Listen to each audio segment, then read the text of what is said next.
Perkenalkan, nama saya Arif Rahman, NIM 2311061004. Saya Fadli Ferdian, 2311062003. Saya Danul Ihsan, 2311063008. Saya Rina Pelia Putri dengan NIM 2311062016. Saya Zaratul Afifah, NIM 2311062021. Kenalkan, nama saya Rima Parna dengan NIM 2311061022. Saya dari kelompok 1.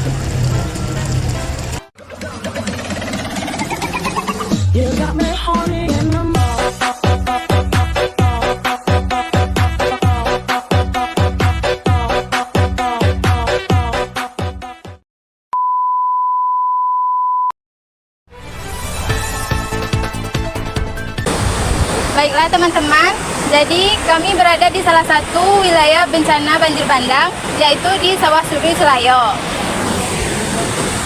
Ini ada beberapa fasilitas yang terdampak akibat banjir bandang kemarin. Nah, tengok itu. Saya berikan ke rekan saya, Fadli Ferdian.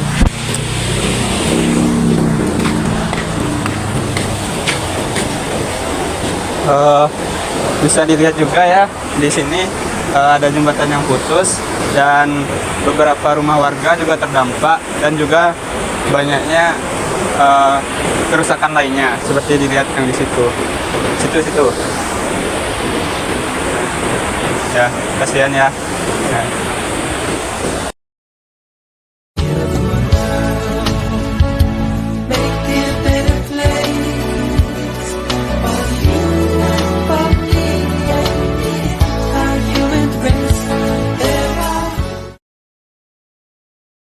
Di sini saya sedang bersama dengan Bapak siapa, Pak? Dengan Kapten Ismet. Ya, Kapten Ismet dari Densipur 2 Payakumbuh. Ya. Untuk itu di sini kami akan mendiskusikan beberapa pertanyaan terkait dengan bencana ini yang akan ditanyakan oleh Yerli. Kepada Yerli dipersilakan. Oke Pak, saya izin bertanya ya Pak. Untuk pertanyaan pertama itu Pak, kira-kira kapan dan bagaimana kondisi jembatan dan akses masyarakat saat Bapak dan tim sampai ke lokasi Pak? Oh, jadi kami itu mendapat perintah itu tanggal 5 untuk membuat akses yang terputus di daerah sekarang ini, yaitu di Sawah Sudwi, Selayo, Kabupaten Solo. Dan akhirnya kami berangkat tanggal 6, tiba di lokasi tanggal 7 langsung melaksanakan pembongkaran material untuk melaksanakan pembangunan jembatan. Khususnya nama jembatan yang dipasang sekarang ini itu namanya Jembatan Beli.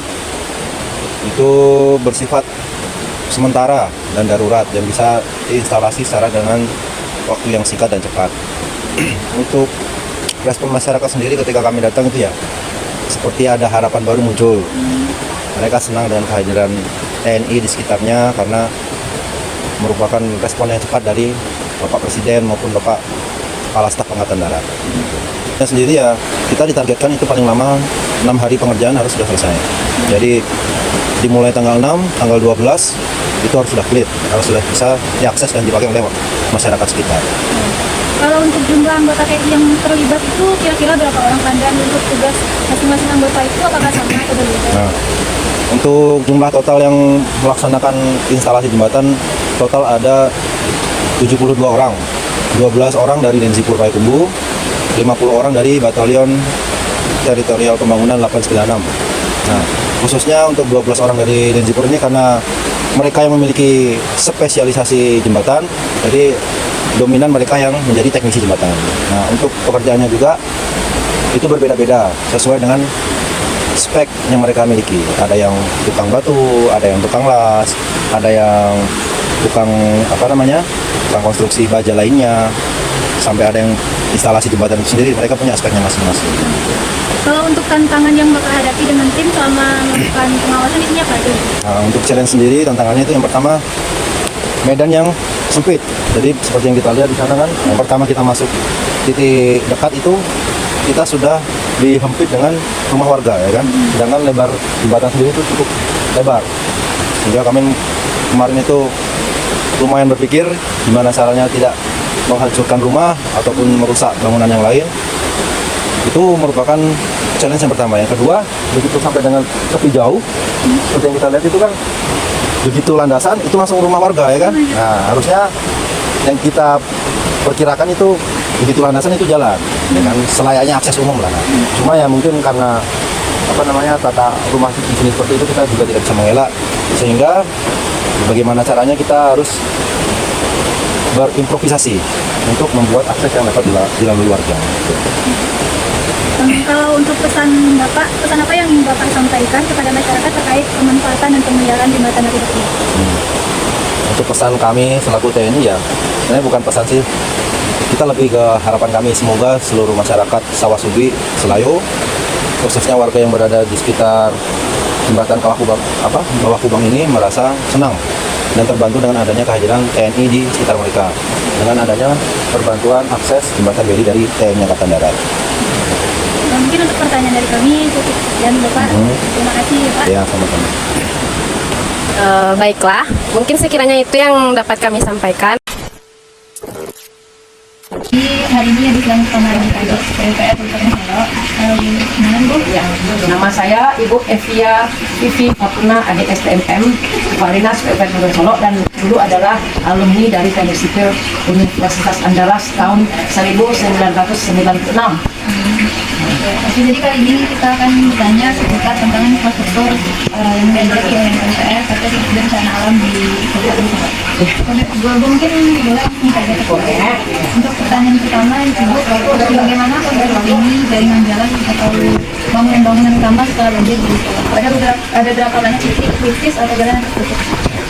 Terima kasih. Jadi setelah bencana banjir bandang yang melanda beberapa kecamatan di Solo, itu mulai dari Panca Cermin, kecamatannya Lebak Gumanci juga terkena, sampai Kubung, dan terus ke kecamatan 10 Kota Sekarang dan juga kecamatan Yunusiri, itu sebenarnya memang terkena cukup drastis karena hampir semua daerah tersebut terkena banjir bandang cukup hebat. Jadi mohon alhamdulillah kami tidak ada korban jiwa, namun hampir semua infrastruktur yang terkena itu adalah infrastruktur yang bidang keirigasian dan bidang air, yang jalan cuman yang di Lebak Gumanci yang kecamatan kita, yang lain pada umumnya sungai-sungai banyak terkena, dan sekolah pun ada yang terkena, seperti di Sandimakan itu ada sekolah yang ada 2 yang cukup di bawah air itu, sekolah cukup banyak juga. Namun yang paling banyak adalah infrastruktur irigasi kita yang terkena, dan sungai yang awalnya sungai kecil sekarang sudah berubah. Nah, itu yang hampir terjadi di 9 kecamatan di Kabupaten.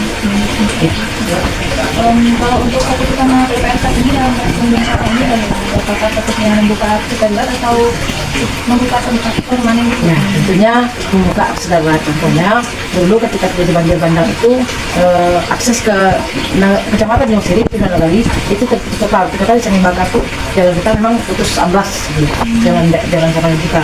Namun itu kita lakukan, jadi sehingga akses ke Yunusiri itu kembali terlayani, karena 2 daerah itu sangat sekali, sangat besar Pak banjirnya di misalnya Morotai dan Tandahan. Jadi setelah jalan kita perbaiki dulu, lalu bisa masuk dulu wilayah itu. Langkah jangka pendek apa yang dilakukan PPR untuk memulihkan aksesibilitas dan mobilitas masyarakat di daerah yang terkena? Yang pertama itu kita melaksanakan normalisasi sungai. Apa itu? Tentu saja sungai yang terkena banjir bandang itu otomatis banyak endapan-endapan lumpur dan material-material yang ada di sepanjang sungai. Nah, ini pertama yang kami perlu. Jadi kami itu namanya normalisasi. Jadi kita pindahkan, kita ambil batu-batuan itu dan kemudian. Jadi kita rapikan sepanjang alur sungai itu. Nah, itu yang pertama harus kita lakukan. Kemudian baru kita memperbaiki dari irigasi yang ada. Cuma kalau irigasi itu tidak bisa langsung permanen. Jadi dalam tanggap darurat kita tidak bisa mengajukan pekerjaan yang permanen karena tidak boleh diatur oleh pemerintah. Nah, itu. Kalau masalah terbesar yang dihadapi PPR saat ini itu apa sih? Itu masalah pembiayaan. Karena tidak ada orang berharap ada bencana. Sementara bencana itu belum ada uangnya. Nah, kami mencoba untuk mengajukan anggaran ke pemerintah provinsi, pemerintah pusat, dan alhamdulillah kita diberi oleh Pak Prabowo uang tambahan, uang tak terluka untuk BTP namanya, sebenarnya 4 miliar. Alhamdulillah 4 miliar sudah kami dapatkan, termasuk kita membuat jembatan darurat juga yang ada di Solo ini sekali. Ya. Untuk pertanyaan selanjutnya, Bu, dalam waktu dekat ini proyek apa dan gimana yang akan menjadi prioritas? Ya, tentu saja kita mengusulkan nih dari ada 3 bidang yang di PPR yang memang terkena dan ada kaitannya dengan bencana. Yang pertama itu bidang Cipta Karya, itu khusus pemulihan untuk air minum. Nah, karena banyak intern kita terkena bencana.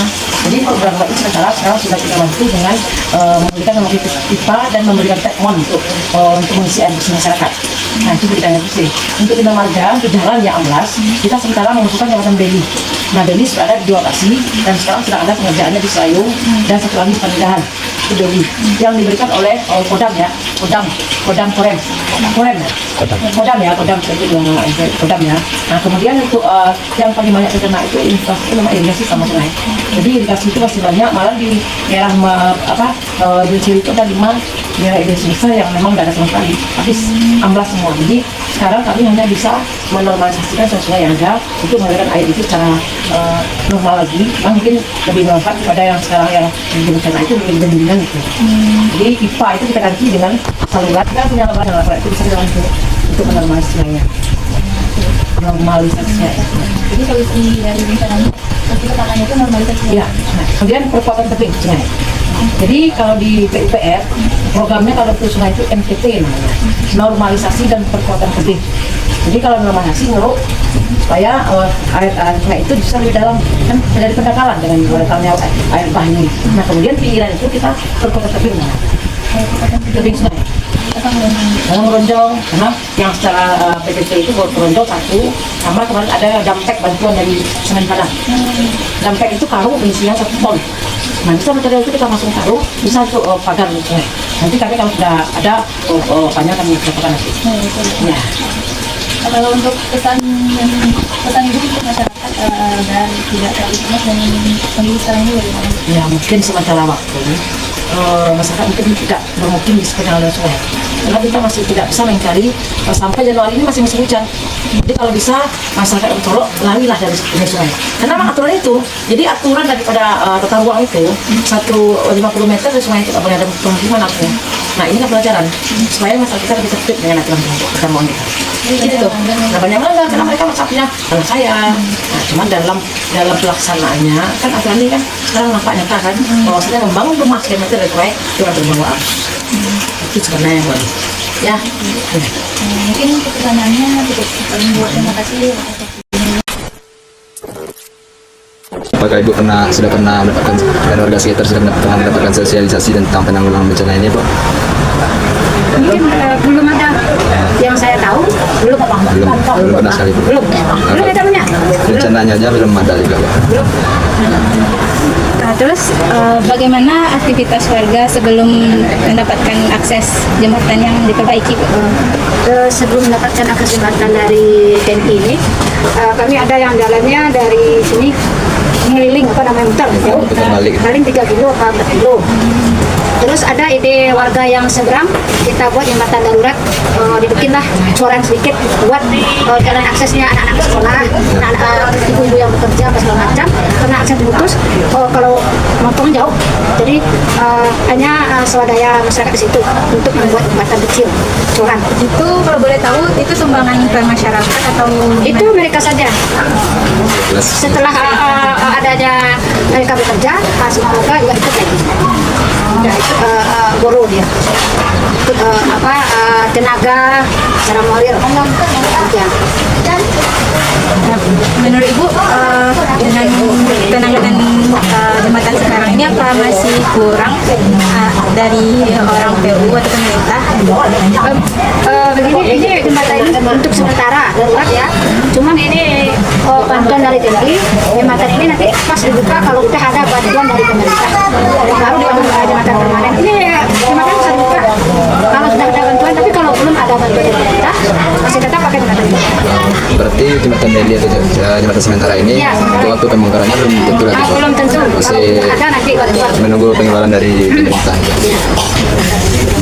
Kalau boleh tahu apa pesan dan kesan Ibu terhadap penanggulangan dan orang sekitar Ibu?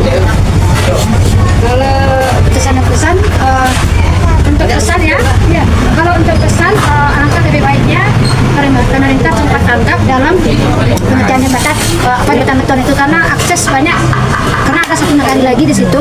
Kalau jembatan seperti ini hanya 6 ton yang bisa, kalau yang lebih tidak bisa kan, jadi susah untuk akses jalan orang, jalan angkutan apa segala macam susah, karena orang sana pertanian, mangkuk padi, beras, apa itu susah kan kalau ada 6 ton. Jadi kalau untuk kesan saat ini ya warga kesannya sama mutatin ini ya, yang mau Cepat tanggap ya cepat tanggap, tidak mau 2 hari bantu. Cuman kami warga membantu dengan makanan, nasi minuman, ya snack apa segala macamnya. Tempat tinggal kami sediakan. Berarti selama di pekerjaan ini TNI-nya di sini. standby di sini. Iya, standby di sini ada dua rumah di sini. Yang di mana satu? Tiga sama yang sini. Tiga. Kami akan kami fasilitasi. Cari pantai aja. Tidak satu itu biar bekerja. Ya, saya nak tunggu. Baiklah Ibu, terima kasih. Itu saja dari kami, Bu. Mohon maaf kalau telah mengganggu waktunya. Terima kasih. Terima kasih banyak ya. Berdasarkan hasil wawancara yang telah kami lakukan, kami dapat menyimpulkan bahwa solusi untuk menjalankan infrastruktur pasca bencana ini yaitu Yang pertama, mengevakuasi semua masyarakat yang tinggal di sekitaran aliran sungai yang terdampak. Kedua, menormalisasikan kembali sungai yang telah dangkal akibat aliran air yang membawa material seperti tanah, pasir, kayu, dan lainnya.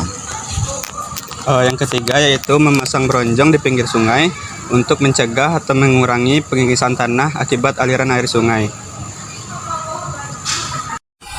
sekian yang dapat kami laporkan. Terima kasih atas perhatiannya. Assalamualaikum warahmatullahi wabarakatuh. Bye-bye.